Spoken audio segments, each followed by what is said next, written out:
So my question is, as the Holy Quran abrogated all the previous scriptures before it, then why do we quote in support of why do we quote them in support of the Holy Quran?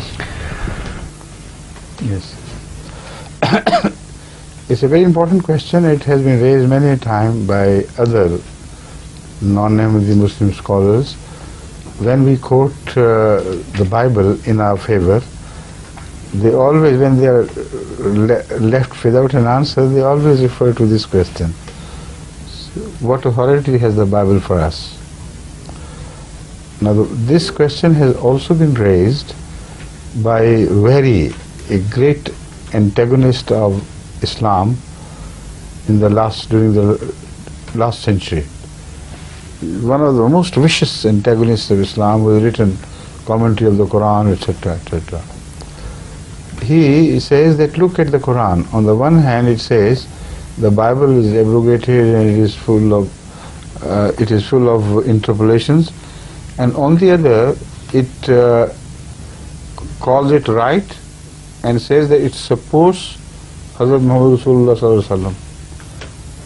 So this is contradiction. How could it be? So the question is not directed against Ahmadiyyah or any other communal attitude in the Islam. It is directed against the Quran itself. Why is there contradiction in the Holy Quran, if at all any? It cannot be. Why does the Holy Quran on the one hand say that go to Ahl Zikr, addressing Hazrat Muhammad Rasulullah sallallahu alaihi wasallam? It says, in kunta fi shakkin hai, فإن كنت في شك مما أنزلنا إليك فاسأل الذين يقرؤون الكتاب من قبلك. If the kitab was altogether abrogated, there was nothing left, why the Holy Quran should have addressed Hazrat sallallahu alaihi wasallam by advising, in kunta fi shakkin mimma anzalna ilayka fas'al allazina yaqra'una al-kitaba min qablik. See? So this question is quite an involved question. It's not as simple as it appears. I'll answer this after he is translated, please. Now, repeatedly in the Holy Quran you read verses like Musaddiqan lima bayna yadayya min at-Taurati wa mubashiran. That is about Jesus Christ. But about Hazrat Muhammad Rasulullah sallallahu alaihi wasallam also there is a verse that this prophet is doing tasdeeq of the Bible before him. Will you निकाल लें?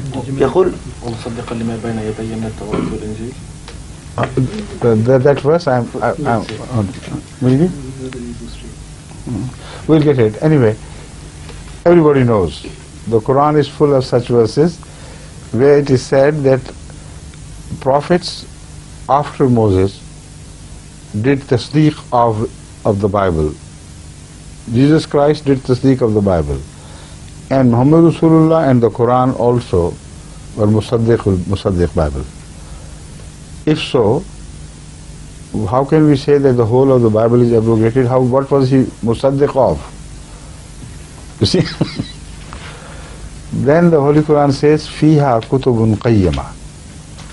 This is a book in which all the qayyam books are found. That means there are some common teachings found in the Holy Quran as well as in other books. Then the Holy Quran tells us, Suhuf Ibrahim wa Musa. In this book you will find the Suhuf of Abraham and Suhuf of Musa. See? So many things of commonality are being mentioned in the Holy Quran repeatedly. So a book which has been verified is one thing, and a book which has been verified plus it is said that some of its verses have been interpolated by people. It does not mean the whole of the book is abrogated. And if it is abrogated, that part of it which was contained in the Holy Quran was not abrogated automatically, because it contains passages from Torah, from Injil, and Kutub Musa wa Kutub Suhuf Musa wa Suhuf Ibrahim. Then again it says, this is the prophet. يَجِدُونَهُ مَكْتُوبًا عِنْدَهُمْ فِي التَّوْرَاةِ وَالْإِنْجِيلِ. Muhammad Rasulullah is the same prophet about whom they read in the Torah and in the Injil. So if those verses were abrogated, how could we produce them in our favor? And if we do not produce them, they'll say the Holy Quran is making claims and there is no truth in that. So in all such places where the Holy Quran refers to prophecies mentioned in the Bible, those prophecies have to remain intact. So up to the time of revelation of the Quran, they remained intact. And after that, abrogation, not abrogation, but interpolation, interference with them began to deceive people. So many a time when we refer to some prophecies of the Holy Quran and prove them with the help of the Bible, they say, no, there is no such thing in the Bible. Sometimes we have to go back to the publications of 400-500 years ago and say, look here, this was there.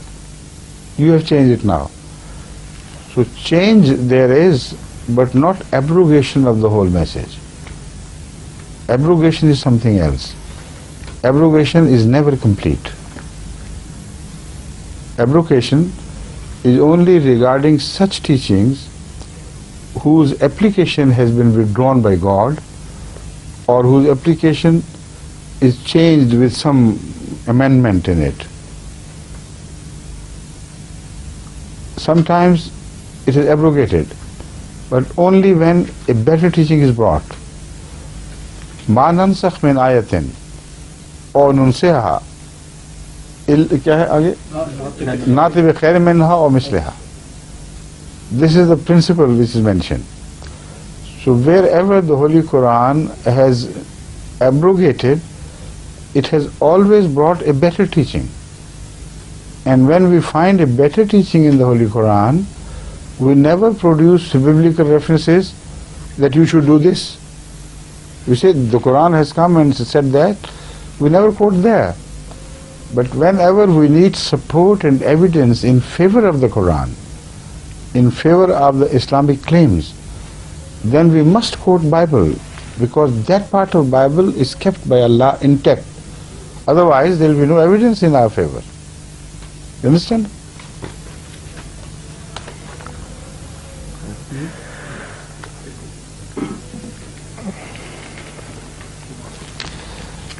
وما كان هذا القرآن أن يفترى من دون الله ولكن تصديق الذي بين يديه وتفصيل الكتاب لا ريب فيه من رب العالمين. It is تصديق الذي بين يديه, that is of the Bible and the Old. And then تفصيل الكتاب, it also adds to it, explains many things which are not explained in the Bible. So this is a continued relationship between previous books and the future books.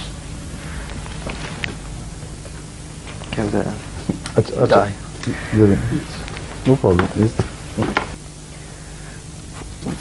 And then again, ذَلِكَ مَثَلُهُمْ فِي التَّوْرَاةِ وَمَثَلُهُمْ فِي الْإِنْجِيلِ كَزَرْعٍ أَخْرَجَ شَطْأَهُ فَآزَرَهُ. So if the Holy Quran claims that is in the Bible, how can we say it is abrogated and finished? We have to quote that. It is our prime duty to serve the cause of the Holy Quran and to establish its truth by finding out all those references which are mentioned in the Holy Quran and quoting Bible.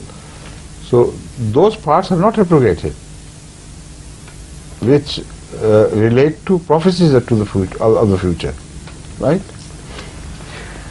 ذلك مثلهم في التوراة والإنجيل كزرع أخرج شطأه فآزره إلى آخره. ذلك مثلهم في التوراة ومثلهم في الإنجيل. The first مثل is محمد رسول الله والذين معه أشداء على الكفار رحماء بينهم. تراہم رکعاً سجداً یبتغون فضلا من اللہ ورضوانا ذالک مثلہم فی التوراۃ ومثلہم فی الانجیل کزرع اخرج شطأہ فآزرہ. This is it. And Hazrat sallallahu alayhi wa sallam himself used to refer to the Bible.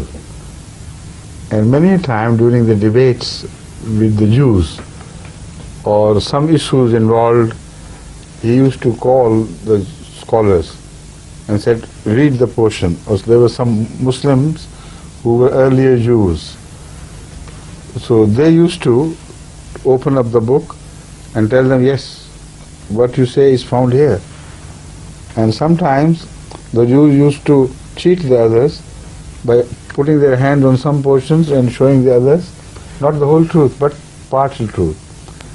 And then Allah informed Hazrat Muhammad Rasulullah sallallahu alaihi wasallam, and he said, the Muslim who was helping him, he said, lift your hand from there. Let me read it. And when he read the part of the teaching which he was hiding, that was there. So tahrif was not total at all. There were many portions of the Bible which remained unchanged. And that is why when you read it, you do see light of Allah here and there. After all, the divine books do not lose all their light altogether.